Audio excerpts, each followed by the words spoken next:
नमस्कार। नवग्रह मंथन में आपका स्वागत है। मैं ज्योतिष, धर्म, ग्रह, नक्षत्र इत्यादि विषयों पर हमेशा बातचीत करता रहता हूँ अपने चैनल नवग्रह मंथन में। आज मैं आपके साथ में शुक्र ग्रह जो है इसके कुछ विचित्र प्रकार के प्रभाव जो हैं ये देखने को मिले हैं इंडिविजुअल्स के ऊपर, यानी हम लोगों पे, जितने भी जातक हैं, जो भी मानव जाति है।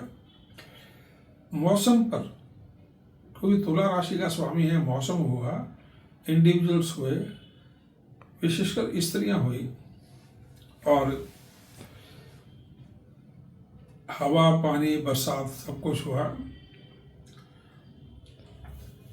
इन सब चीज़ों पे इस ग्रह के असर इस वर्ष में विशेष रूप से देखने में आए हैं।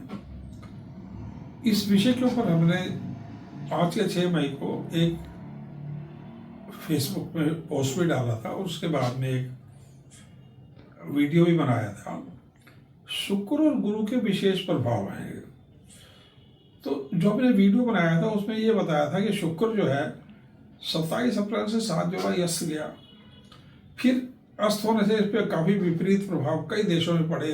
भारत में मोदी की बड़ी मुश्किल से जो गवर्नमेंट बनी है, जापान के प्रधानमंत्री कैरियर छूट रहे, प्राइम मिनिस्टर यूके के जो है सुनक उनकी प्राइम मिनिस्टरशिप गई, ईरान के राष्ट्रपति और फॉरेन मिनिस्टर हेलीकॉप्टर क्रैश में मरे, जापान के प्राइम मिनिस्टर चेंज होने जा रहे, नीदरलैंड के प्रेसिडेंट बदले। सो ये सब कुछ चल रहा था 27 अप्रैल से और 7 जुलाई। फिर 31 जुलाई से 24 अगस्त में शुक्र सिंह राशि में आके शनि की दृष्टि में आए।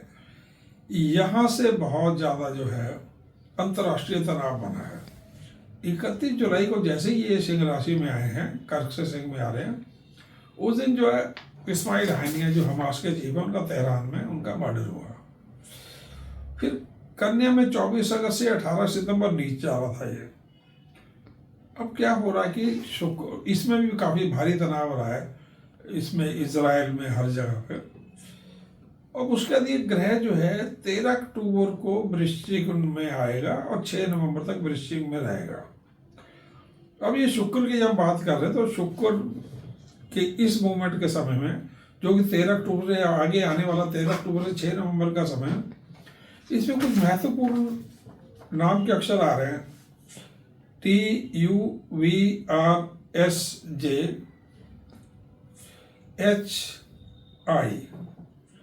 तो पीछे भी जो ये 23 अप्रैल का जो समय हमने बोला, आई से ईरान, इराक, इंडोनेशिया, इंडिया इत्यादि, इजराइल, ये सारे हैं। यू से यूएस, यूके, टी से ट्रंप, उनके ऊपर अटैम्प्ट हुई। अभी पिछले हफ्ते 10 दिन में अटैम्प्ट हुई है। टर्की, तेल अवीव, वॉशिंगटन, वी शब्द है परंतु डब्ल्यू है, परंतु वी से बोलते हैं जब हिंदी ज्योतिष में, तो वी से आ रहा है। वाशिंगटन सारा आ रहा है। बांग्लादेश, बेरूत, आर में रशिया, वी से व्लादिमीर पुतिन, एस से शी जिनपिंग, जे से जापान। सो ये सारे अक्षर आ रहे हैं। और एस से शेख हसीना, इनका नाम का आ रहा है। आई का इंडिया। सो इसमें जो शुक्र का जो ये समय आ रहा है, ये 13 अक्टूबर से 6 नवंबर, इसमें, और ये जो सारा जो समय चला है, इसमें एक महत्वपूर्ण ग्रह स्थिति है जिसने काफ़ी ज़्यादा असर दिया है। शनि का वक्री होना 30 जून से 15 नवंबर। तो शनि ने ये जो ग्रह स्थिति जो थी इसको काफ़ी खराब किया। क्योंकि हुआ क्या है कि शनि की दृष्टि लगातार वृश्चिक राशि पर पड़ रही है। वृश्चिक राशि अत्यधिक हिंसक है। तो 13 अक्टूबर को शुक्र वृश्चिक में जाएगा 6 नवंबर तक। होगा क्या, सडनली विंटर एकदम बड़ा तेजी से आ रहा है। एकदम से भारी बरसात, बर्फबारी, लैंडस्लाइड, बहुत बढ़िया बारिश, अचानक तीव्र गिरावट, इसमें तापमान में तीव्र गिरावट होगी, सर्दियां शुरू हो जाएंगी अचानक। वृश्चिक राशि में शुक्र है तो सुनामी इत्यादि के लिए बड़ा महत्वपूर्ण समय होता है। और इसमें बर्फबारी बहुत ज़्यादा होगी और इस वर्ष जो है ये बरसात लंबी खिंच जाएगी। ये 6 नवंबर तक लग रहा है बरसात जा रही है। अब सबसे बड़ी बात क्या है कि ये देश का मुख्य ग्रह है।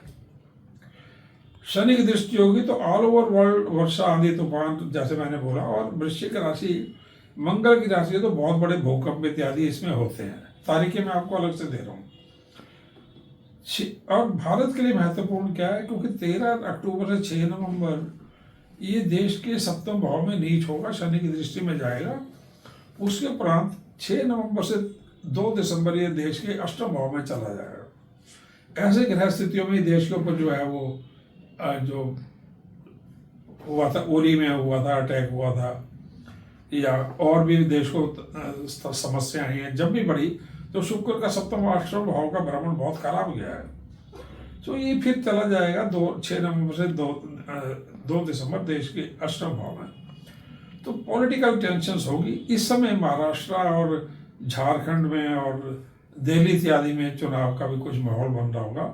तो महाराष्ट्र, राजस्थान, पंजाब, JNK इनमें कॉमनल टेंशन्स, दिल्ली NCR में टेंशन होगी, त्रिपुरा में नॉर्थ ईस्ट में टेंशन होगी, तेलंगाना में समस्या हो सकती है, और तमिलनाडु में समस्या हो सकती है।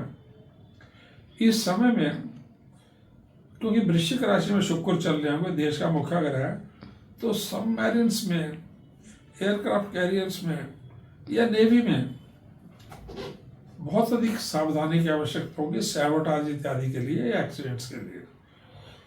ये जो समय है पूरा, इसमें पूरे विश्व में न्यूक्लियर सबमरीन्स या जो आपके शिप हैं, बड़े एयरक्राफ्ट कैरियर, बड़े शिप हैं, और जो न्यूक्लियर कैरियर्स हैं या न्यूक्लियर मिसाइल्स हैं, उनमें एक्सीडेंट्स इत्यादि के, न्यूक्लियर प्लांट्स में एक्सीडेंट्स इत्यादि की सावधानी रखनी होती है, सैबोटाज से बचना होता है। ये समय क्योंकि देश की कुंडली में वृश्चिक जो लगन का स्वामी है शनि की दृष्टि में होगा, तो VIP सिक्योरिटी अत्यधिक महत्वपूर्ण होगी। तो इसमें जो है सैबोटाज, स्पाई, बहुत बड़े स्पाई ऑपरेशंस और देश के सुरक्षा जो संस्थान होते हैं, विशेष करके नेवी के, इनमें सावधानी रखनी होगी। जगहें तो मैंने आपको बता दी, महाराष्ट्र, राजस्थान, पंजाब हुआ, JNK हुआ, विशाखापट्टनम हुआ, कॉमन टेंशन से सब कुछ आ रहा है। अब 13 अक्टूबर से 6 नवंबर में इंडिया में bring out ordinance against railway accidents, ये बड़ा जरूरी हो रहा है, क्योंकि पिछले 24 घंटे में 3 जगह रेल को एक्सीडेंट कराने की कोशिश की गई है और लोग मान नहीं रहे हैं। ये अंतर्राष्ट्रीय साजिश का हिस्सा हमारी रेलवे बन रही है, क्योंकि जब से वंदे भारत आई है, वंदे नाम से वैसे ही कुछ लोगों को नफरत है, तो वंदे भारत, जब से वंदे भारत आ रही है, ट्रेन को डिरेल करने की कोशिश की जा रही है। ये इंडिया से बाहर के लोग ज़्यादा है, गाइडिंग फोर्स इंडिया से बाहर की, असल इंडिया में जो कुछ अंतर्राष्ट्रीय या देश के विरोधी लोग हैं वो कर रहे हैं। तो 13 अक्टूबर से 6 नवंबर में मेरी तो सलाह होगी, गवर्नमेंट उससे पहले ही, ग्रहण से पहले ही ऑर्डिनेंस ले आए अगेंस्ट रेलवे एक्सीडेंट्स। क्योंकि आज जब मैं आपसे बात कर रहा हूँ तो 29, 30, 1 अक्टूबर में जब सिंह राशि में ये चंद्र चल रहा है, तो रेलवे एक्सीडेंट्स या इस प्रकार के सैबोटाज जो है, एस्पाइनेज इत्यादि की कोशिश की जाती है। तो इसमें ऑर्डिनेंस लाया जाए अगेंस्ट रेवेनेंट हाई ट्रेजन, जिसका ये मुखिया ये हो, NIA सारी उसको देखेगा, और डेथ पेनल्टी एक जो है उसका मुख्य रूप से डेथ पेनल्टी उसमें दे दी जाए। इस प्रकार का ऑर्डिनेंस गवर्नमेंट को लाना चाहिए, क्योंकि जब से ही मैंने शुक्र की बात की 23 अप्रैल से कम भी 10 या 15 अटैम्प्ट ऐसी हो चुकी हैं, और राजस्थान में विशेष करके जो स्थान बोले उनमें बहुत कुछ हो रहा है। अब कौन सी तारीखें हैं जिनमें चंद्र और ये जो सारी मैंने घटनाएं बोल रहा हूँ, रेलवेज हो, एक्सीडेंट्स हो, वट एवर जो भी मैंने बोली अभी चीज़ें बोली हैं, मौसम खराब हो, भूकंप, अर्थक्वेक्स हो, इम्पॉर्टेंट डेट्स हैं 13 से 15 अक्टूबर, और 15 अक्टूबर शाम से 17 अक्टूबर तक इसमें चंद्र कुंभ और मीन में हो गए। 20 अक्टूबर को मंगल जो है कर्क राशि में जा रहे हैं और देश के राशि में एंटर कर रहे हैं, तो एक अत्यधिक भावुक तनावपूर्ण समय होगा। इसमें टेररिज्म वगैरह बढ़ जाएगा पाकिस्तान की तरफ से। पाकिस्तान का मुख्य ग्रह है, पाकिस्तान ये मंगल नहीं हो जाएगा, मिसगाइडेड नेशन होगा वो, उस समय भारत के साथ तनाव बढ़ा लेगा, पैसे की उसको कमी चल रही होगी। 30 और 21 तारीख जो है, इस दिन चंद्र जो है मिथुन है, वो आद्रा नक्षत्र में है। और इस दिन भी ये काफ़ी बड़ा तनावपूर्ण समय है। इसमें एयरफोर्स हुआ, एयर की हमारी जो एयर मिसाइल्स है, बहुत कुछ है इसमें, उसमें सुरक्षा की अत्यधिक आवश्यकता होगी। 24 और 25 कर्क राशि में ये चंद्र जा रहा होगा, मंगल के साथ होगा। ये भी तारीखें महत्वपूर्ण है घटनाओं के लिए। 26 से 28 सिंह राशि में चल रहा होगा, शनि की दृष्टि में होगा, तो भावुक तनावपूर्ण समय होगा। पॉलिटिकली बड़ा जो है ये वोलेटाइल समय होगा। 30 से 31 तारीख जो है तुला में मंगल चल रहा होगा, 30-31 को मंगल का नक्षत्र होगा, ये भी तनावपूर्ण समय होगा। 2 नवंबर रात को 11:24 से 5 नवंबर प्रातः 9:35 तक, ये भी तनावपूर्ण समय होगा। जब भी बुध शनि मंगल की दृष्टि में चलेगा, जैसे 10 अक्टूबर से 29 अक्टूबर और 29 अक्टूबर से 6 नवंबर, इसमें देश में कम्युनल तनाव चलेंगे, सांप्रदायिक तनाव चलेगा और सुरक्षा एजेंसियों को, फौज को, पुलिस को और जितने भी आपके लोग ये गुप्तचर विभाग से जुड़े हैं, उनका अत्यधिक चौकस रह के सब कुछ देखना होगा। तो सबसे महत्वपूर्ण जो घटना चक्र खराब चल रहा है, पिछले 24 घंटे में 3 रेलवे अटेम्प्ट्स की गई है रेल के ऊपर। अभी हम लोग बचा रहे हैं, परंतु क्या हम उसी दिन जाके गए जिस दिन कोई बहुत बड़ा रेलवे एक्सीडेंट हो जाएगा। इसलिए एकदम से ऑर्डिनेंस लाएं और इनको सीधा ही मृत्युदंड या ये हाई ट्रेजन के कैटेगरी में डाल के इसको खत्म करने की कोशिश की जाए। धन्यवाद, नमस्कार।